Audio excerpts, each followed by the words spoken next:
முக்கிய செய்தி, அமைச்சர் ஆதவ் அர்ஜுனாவிற்கு நாவடக்கம் தேவை என முன்னாள் அமைச்சர் KP முனுசாமி எச்சரிக்கை விடுத்துள்ளார். அதனை தற்போது பார்க்கலாம். தனக்கு வாய்ப்பு கிடைக்கிறது என்பதற்காக எதையாவது சொல்லிக் கொண்டிருக்க கூடாது. அதே போல இன்னொரு கருத்தை என்னுடைய பொதுச் செயலை பற்றி கூறியிருக்கிறார். பேப்பரிலே தான் பொதுச் செயலாளர் என்று சொல்லுகிறார். நாவடக்க வேண்டும் திரு ஆதவ் அர்ஜுனா அவர்களே, நாவடக்க வேண்டும். உன்னை போல் பல கட்சிக்கு சென்று பதவி சுகம் அனுபவித்துள்ள என்னுடைய பொதுச் செயலாளர் புரட்சித் தலைவர் எம்ஜிஆர் அவர்கள் 1972 கட்சியை துவக்கிய பொழுது சிலுவம்பாளையம் என்ற கிராமத்திலே ஒரு சாதாரண விவசாய தொண்டனாக இருந்த அவர் அங்கே தன்னை இந்த இயக்கத்தில் இணைத்துக் கொண்டார். சிலுவம்பாளையத்துடைய கிளை செயலராக பொறுப்பேற்று படிப்படியாக வளர்ந்தார்.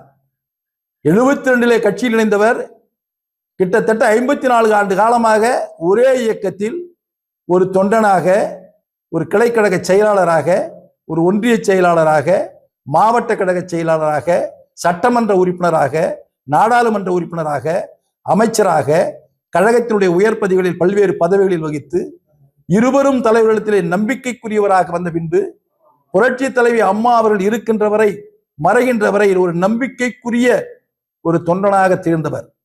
புரட்சி தலைவி மறைவுக்கு பின்பு பல்வேறு சோதனைகள் சந்தித்த பின்பு கழக தொண்டர்கள் அத்தனை பேரும் ஒன்றிணைந்து பொதுச் செயலாக ஏற்றுக்கொண்ட ஒரு உன்னத தலைவர் எங்களுடைய தலைவர். அவரை பற்றி கருத்துக்கள் சொல்வதற்கு உனக்கு எந்த விதமான உரிமையும் தார்மீக உரிமையும் இல்லை. தயவு செய்து மற்ற கட்சி தலைவர்களை உதாசீனப்படுத்தி பேச வேண்டாம் என்பதை நான் இந்த நேரத்தில் எச்சரிக்கை விடுகிறேன்.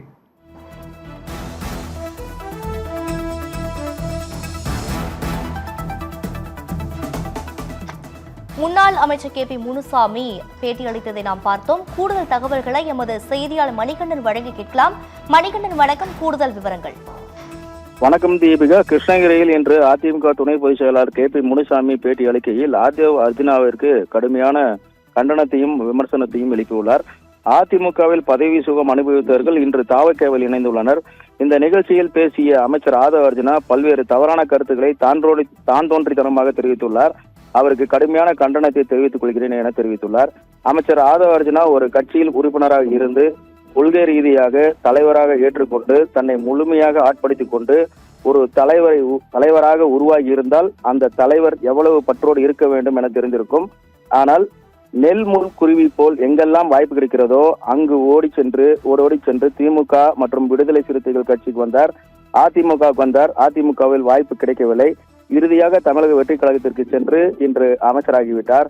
அதிமுக தொண்டர்கள் வாக்களித்துத்தான் தமிழக வெற்றி கழகம் வெற்றி பெற்றது என ஆதவ் கூச்சப்படாமல் வெட்கப்படாமல் சொல்கிறார். அதிமுக தொண்டர்கள் எந்த பிரதிபலனும் எதிர்பாராமல் தான் ஏற்றுக்கொண்ட தலைமையை கடுமையாக வெற்றி பெற வேண்டும் என இருக்கின்ற தொண்டர்களை சந்தர்ப்பவாதி ஆதவ் அர்ஜுனா சந்தர்ப்பவாதி என குறிப்பிட்டது கொச்சைப்படுத்துகிறார்.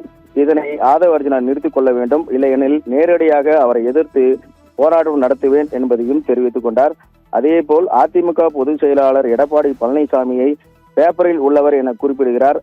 அதை அமைச்சர் நாவடக்கத்துடன் தெரிவிக்க வேண்டும். இனி இது போன்ற நிகழ்வுகள் நடைபெறாமல் இருக்க வேண்டும் எனவும் KP முனுசாமி எச்சரித்துள்ளார். தீபிகா.